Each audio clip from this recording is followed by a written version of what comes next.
Hello viewers, you're once again welcome to the show. I'm still your host Nkeiru Nwosu. We have been looking at the mistakes parents do while raising their children. We have done 2 of the mistakes. Today we'll be taking the remaining 2 of the mistakes. And I still have my lovely sister here with me, Dr. Mercy. You're welcome to the show. Thank you, Auntie. Today we'll be looking at when parents compare their children. When they compare their children to other children, not even to the siblings. It's not right. It's a mistake. It's a flaw. Because it makes the child to feel inadequate. It makes the child to feel worthless when you compare him or her to another child. What do you think about that?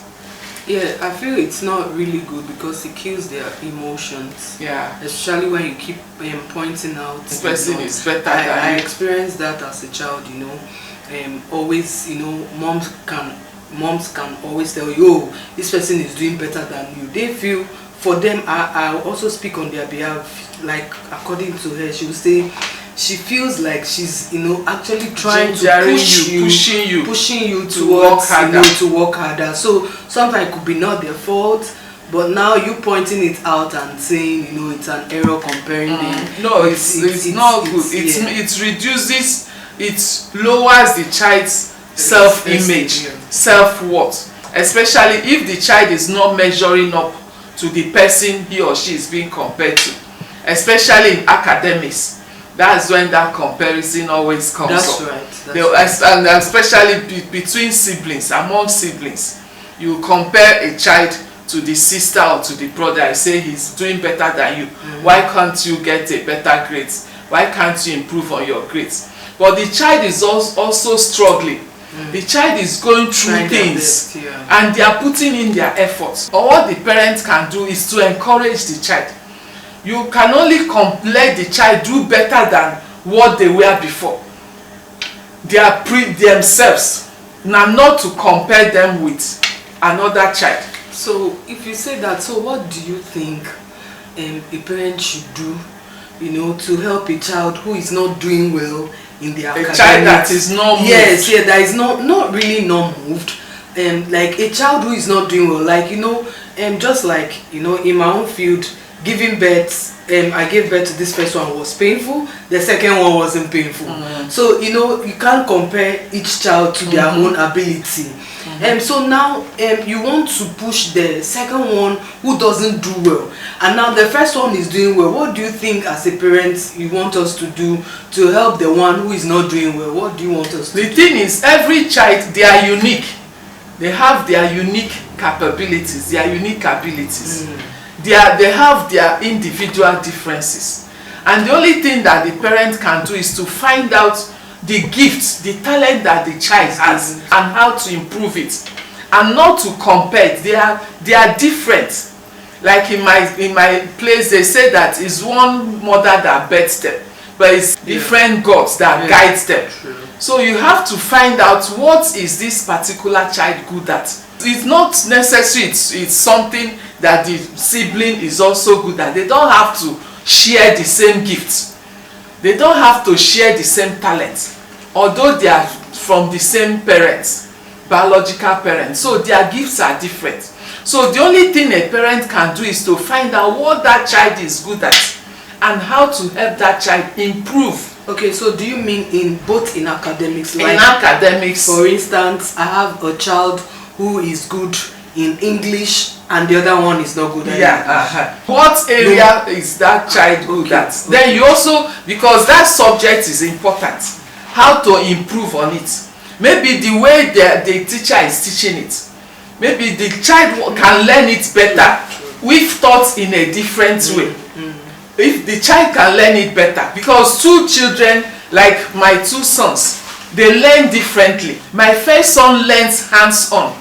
He learns by practicing it. He doesn't even need you to teach him. Just to guide him, then he will do it by himself. Or another one will want you to guide him, then he will learn faster. So they learn differently. Maybe that subject that child is not good at, maybe if the child is being taught differently, They say you should find out how you teach the child how the child wants to learn. So if it's about academics, you don't compare sibling A to sibling B in terms of academics, because they learn differently. So there is no need. It's not good for parents to compare. It reduces the child's self-esteem, self-worth, and it makes the child to be afraid to attempt things, to want to try things, and it makes them to want to be people pleasers, because they want to please people so that they will belong. Because they are now, when when they are being compared, it reduces them. So now they will now find a way to belong, and the only way that they can belong is by being a people pleaser. They will now want to be pleasing people so that they can avoid being compared. Okay, so we're still on comparing now. That you've made us understand not to compare children. So if we want to boost our children to do more, like a child who is not doing well, how do we help the child to do well? By not comparing. Okay, you now make the child understand that they need to put more effort, that they can do better. Okay, that they have the potential to do better. Like when I homeschool my children, I made them understand that they can do better by themselves. You encourage the child to see the potential in them, inside of them, not outside, not in another person. But that's because you have the time to homeschool them. What about we who don't? That's what the show is about. That's to right. open the eyes of some parents, so that they can stop comparing. What you want us to do. You should be able to see the potential in your child.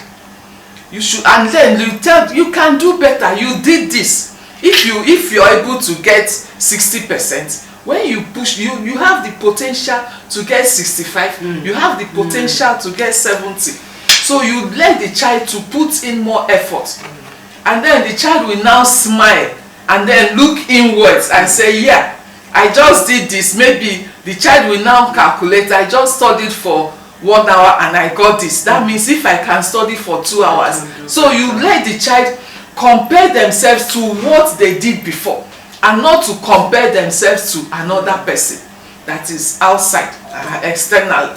No, let them compare themselves with themselves. Yeah, their previous ability, their previous achievements, so that they will see that they can do better.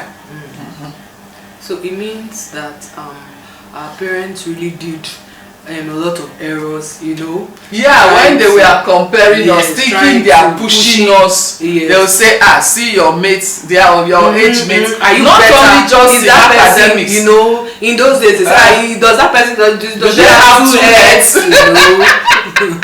That's a common saying there. That person that came first, do they have 2 heads? So why can't you beat that person? Why wouldn't you pass that person? So it makes the first child, it affects their self-worth. It reduces it. So another mistake that parents do is when they feel that giving their children everything except their attention is just their responsibility. Most parents, that's another mistake they do. They give their children everything except their own presence, except their own attention. Because so many places we see that children will forget the toys that you've bought for them. They will forget all these things. That's a child of 16, 17, 18 years. But they will only remember the parent that was with them when they felt bad. Because the only thing that children remember most, like for example the emotion, what you remember concerning your childhood is that emotion that made a very good impression, whether that made a strong impression, not good impression. It can be good or bad impression, but the impression will be strong. That's what you remember about your childhood. Like there are things I still remember about my childhood, and you see that those things made very strong impression on you. Even people, there are some people that even your siblings, they want to remind you, can you remember this auntie? You say no, but you remember a particular person. Or even a teacher, or even a classmate, or an uncle that made, or an uncle, or somebody, or a neighbor that made an impression on you. So those are the things that children remember. Those are the memories that we always have. So all these toys that some parents feel that when they get their children toys to play with, they put them in nice schools. You don't even know what is happening in the school.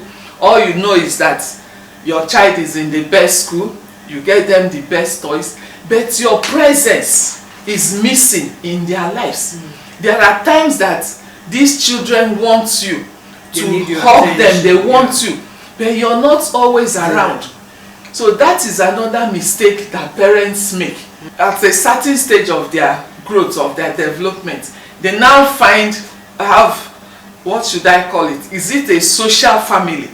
Like they want to be going out with their friends, especially this age of social media. They now seek for validation outside. No matter what the parents are saying, as long as their friends say it's good, they'll follow what their friends have said. They'll forget what their parents have said. And how do you think we can correct those errors? It's by starting to register your presence in their lives. Let them feel you. Let them feel that connection with the parents early, so that it will be strong enough, so that it's not something that it can be easily forgotten. The child will always remember, the child will always come back to discuss with the mom, to share things with the parents. That's right. To share things, because the child is used to it, and the child is safe with sharing things, discussing with the parents. I have cousins like that. You know, when we finish talking on the phone, we say, I love you. So I love you, big aunt. I love you, big. So recently, he was telling me about, you know, how he had an encounter, and the person was, oh, I love you. Say, yeah, this is not the first time he started hearing. So I like the impression you're actually saying, that we will leave. Yes, like my children. Yes, they don't forget. Yes, they don't seek for validation outside. True. Because you see, like a young girl that have not been emotionally validated at home, at the age of 13, 14, 15, 16, as soon as they go outside and you hear I love you from a boy, I love you from a girl that is from the opposite sex, their head will swell up, as we used to say. It sounds new to them. So they'll feel, oh, so someone can tell me this. So they'll now fall. Anything, even little thing like this, they'll be deceived by the outsider. And the parents will not even know what is happening, because there was no emotional connection.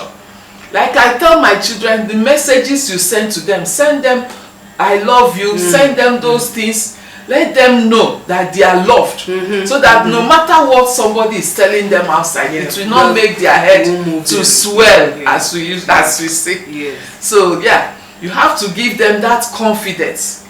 Let them know that a home is a place that they are loved, they are valued, they are cherished, so that those deceivers, those wolves outside will not deceive them. So viewers, this is where we come to the end of today's episode. Today we have looked at 2 mistakes that parents do. Number 1 is comparing their children even to their siblings, and then giving their children everything except their attention and their love and their presence. And I'm going to thank my lovely sister here with me, Dr. Mercy. Thank you so much, Auntie and Enke, for really inviting me. I've really learned a lot. Some of the errors we actually do, and we do not know that actually there is an error. Yes, there is an error, and I've really learned. Thank you so much for having me on this deep holistic parenting. You're welcome. You're welcome. My name still remains Nkeiru Nwosu. Please kindly follow us if you're yet to follow us, and subscribe to our YouTube channel. See you next time on the next episode. Thank you and bye.